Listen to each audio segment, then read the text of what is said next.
Welcome back to more Trial of Ascension challenge, everyone. So this is going to be the last video in which it is post-commentary, because I'm going to be doing floors 95 through 99.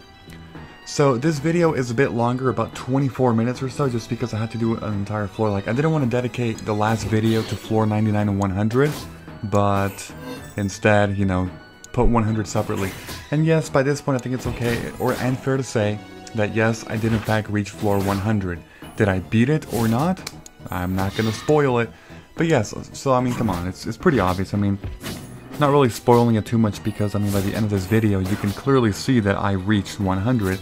And in the next video, part 17 of the TOA challenge is going to be floor 100, and only floor 100 in that one video. So yeah, it's gonna be interesting.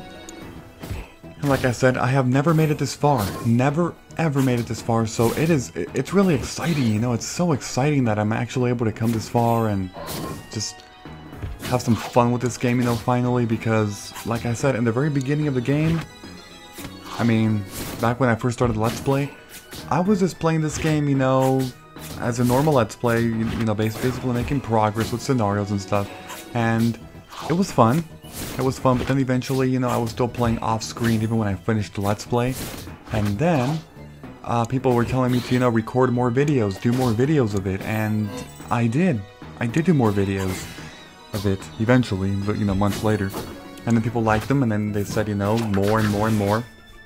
They wanted more content from me about Summoner's War, so I kept fulfilling those requests. I kept doing it, and I mean, as of now, I've actually done an entire different series on it, you know, the Summoner's War monster strategies, and now I've also done, well, all these other big challenges like the TOA challenge to see how far I can get, and I cleared floor 100, and that was pretty awesome. And it's been a really fun experience with this game, it really has. And you know, I'm not saying this in a way that, you know, okay, because the way I'm saying it kind of portrays that I'm like done with this game after this. No, because, you know, when someone says it's been a fun ride, it's been a fun experience, you kind of imply that it's over, you know, that it's been fun and you're now done with it. But no, I'm not saying that. I'm not done with the game, because it's too fun. You know, there are too many things to do in this game. I mean, for one, summoning scroll, you know, like mystical scroll montages, just summoning scrolls in general, those are fun. I love doing those. Also, I like doing like the Summoner's War monster strategies.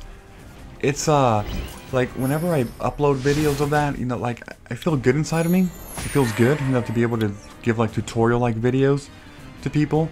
But I mean, it's a lot of work too, because I have to actually make the art.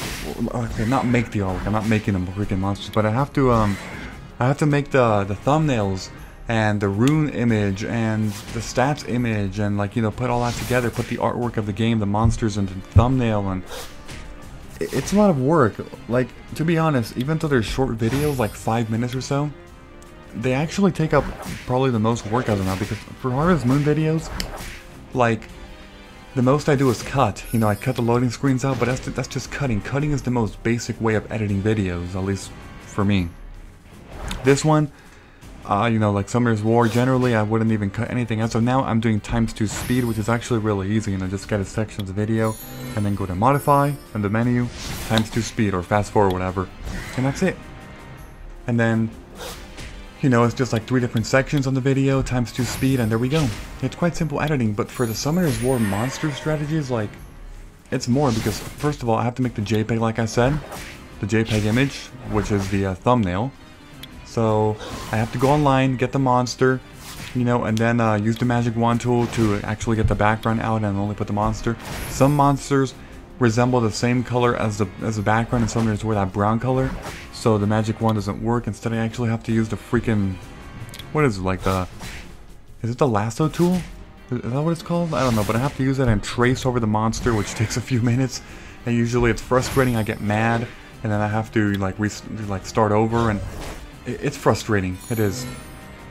So, you know, that takes a while, and then finally once I get the monster, of course, you know, making the thumbnail is not extremely hard after that, but then I have to make the rune recommendations, you know, and yeah, I mean, come on. I have to type all that stuff in there and organize it really well and make it look nice and pretty, and, well, yeah, you know, Yeah, that's all I can really say. But the other thing is that, like the other issue is that I actually have to do a lot of research for every single monster individually. Like for example, right now I'm with the Howls. You know, I'm doing the Howl videos, although as of the day this video is up, I'm probably moving on to the next monsters. But as of the day I was recording this commentary, yes, I was with the Howl, so let's take them as an example. Basically, I realized that Lulu and Shushu are the two best Howls. So I'm like, okay, you're the two best ones, so I know how to ruin them. But because I'm paranoid, and I'm like, wait a minute, what if there's a better way to ruin these monsters than what I've always been told? So I actually look online for the monster, I read the monster debate, I sometimes watch a few clips of other videos, you know, of how people ruin their monsters. Everything I can do to research that monster, you know, to provide the best video possible. So, it takes me quite a while for one monster, and then for other ones that I don't even know, like Lala. Like, who the hell uses Lala in this game? Nobody does that. I mean, because nobody uses her, I can just go ahead and put the most basic way and be like, oh, use Fatal Blade. Like, without researching at all. But then I'm like, that makes me feel guilty. Because then I have to, I'm like, well, what if there is actually a best way to ruin her, even though she's garbage and never used? I might as well still have, you know, like, go out and research it. So, the point is that it takes a while. On top of that, I have to record the stats because I talk about HP, attack, defense, and speed. So every single monster in the game, I have a notebook and like a graph or whatever, a chart. And then I put the stats, I input the stats to every monster, you know, and usually I'm about 5 days ahead of those videos.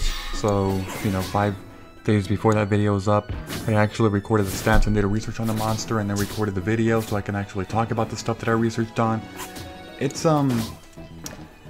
complicated to say the least. It's quite complicated and very time consuming.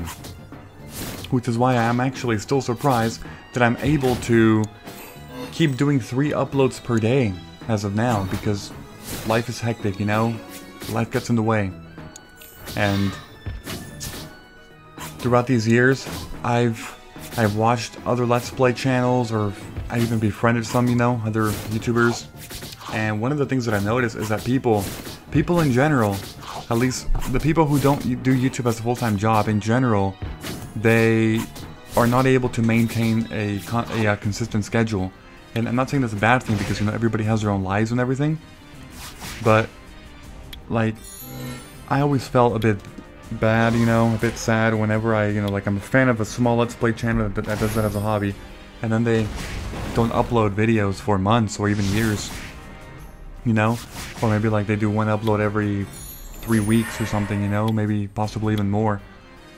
Like, I realize that those people still want to do Let's Plays because I've actually known some people, I've gotten to know some people, and, you know, they're like, yeah, I mean, I do want to do Let's Plays, but it's just because life is crazy, I barely have any time, and those are things that I do not want, like, to happen to me, because I love doing this, I really do. And even though life is getting crazier but year by year, like, for example, if you were here, if you were in my channel around the end of 2013 when I started my channel, you would know that during that time, I was only going to my community college, Long Beach City College, and that was pretty much it. I mean, yeah, you know, you just have a school and social life, that's the most, you know, typical stuff, so I only had that, so I had a lot of spare time. But when I transferred to, you know, Cal State Long Beach, CSULB, things became harder. First of all, university is no joke, it's a lot harder than community college in general. And I actually started to get involved because you have to get involved. And, like, I mean, you don't have to, but, like, nowadays, if you're going to school only for a degree, you know, like, you go to school, get your associates, transfer to a university, get your bachelor's, and then you're done. And then you're like, okay, now what? That usually happens. A now what situation? There are exceptions, but in general, those types of things are what I do not want to happen to me. Like, I do not want to graduate and then be like, okay, what do I do now? I have no idea. I don't know what to do. And, yeah, I mean, it's very scary. Very intimidating. Just to realize that maybe you can spend so much time on studying, you know, and education, and then you come to the realization that you can't actually get a job because nowadays it's so hard. To be quite honest with you guys, nowadays it's more about who you know rather than what you got in terms of a degree. most people, okay, including myself, I'm going to school, but the primary reason, the priority is to actually meet and network with people and befriend them. That's the main reason. The secondary reason is to get my bachelor's. And yeah, that's how it works. Some people will say that that's stupid, but to be quite honest, I don't think it is. And I don't think it's biased by saying that, because when you get out there in the real world, and when I said I'm not completely in the real world yet because I'm still at school, although I'm half-half, so I'm not completely out there. But people who are in the real world have told me, times have changed. I mean, back then it was, you know, about the degree and everything, it was just that, but nowadays it's not.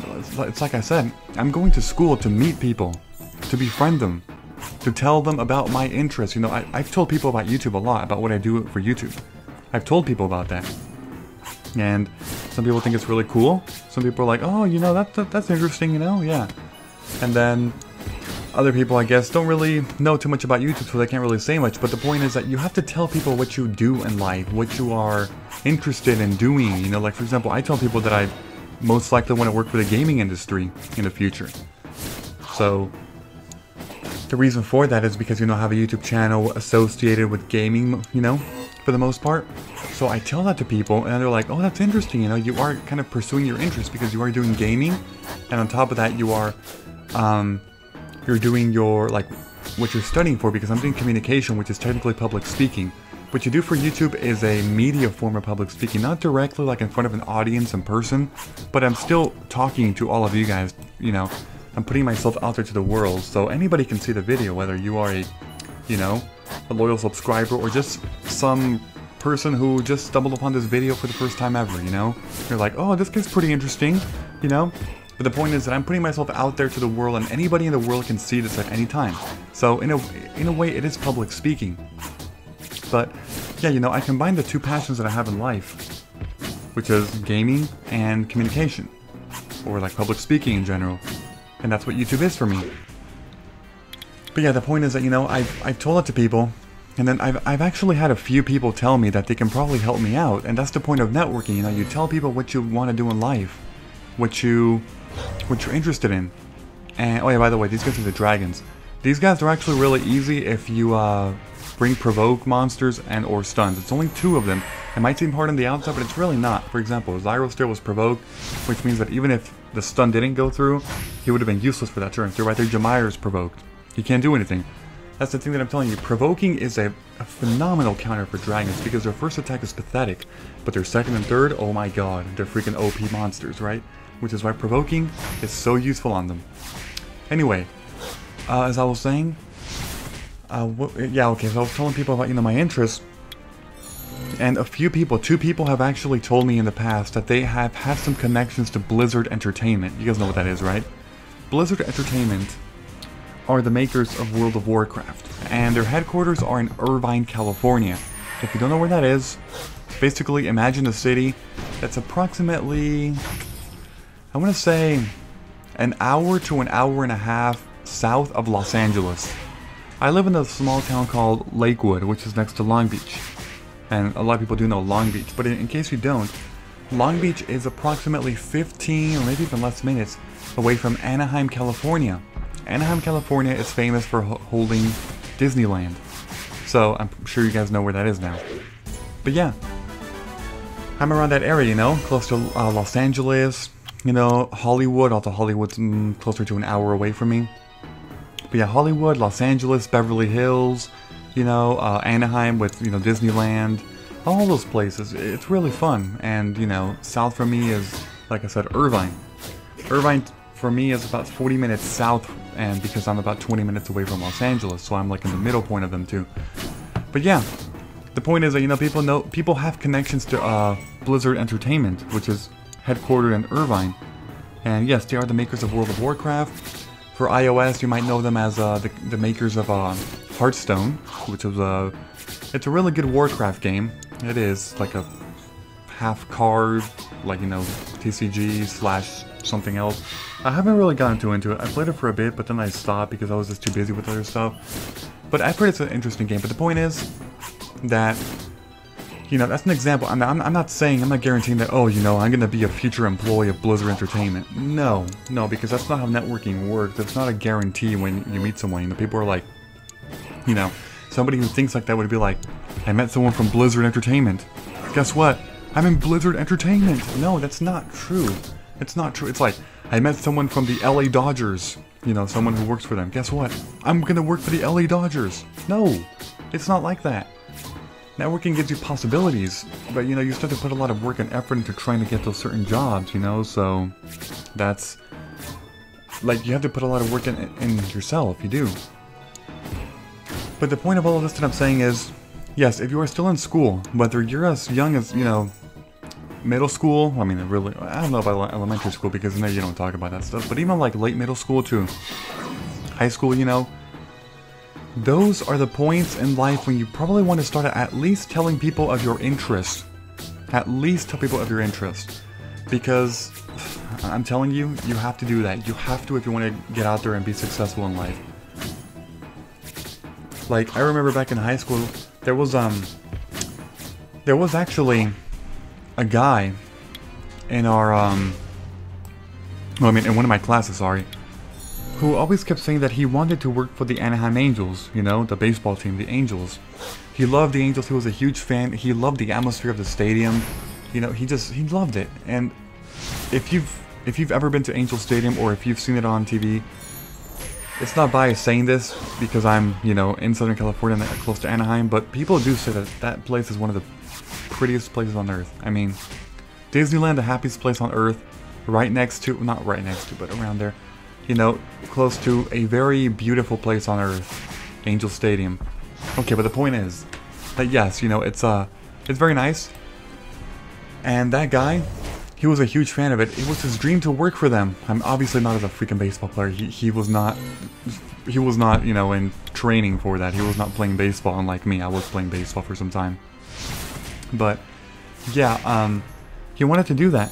And he told people, and eventually, during his first year of community college, he was able to meet someone who was actually representing the Angels. I don't know the position that he had exactly, but, you know, the guy told him, the guy as in, I'll just call him my friend, even though we weren't really friends. We were acquaintances, but whatever. My friend then told him about that, you know, how he wanted to do that.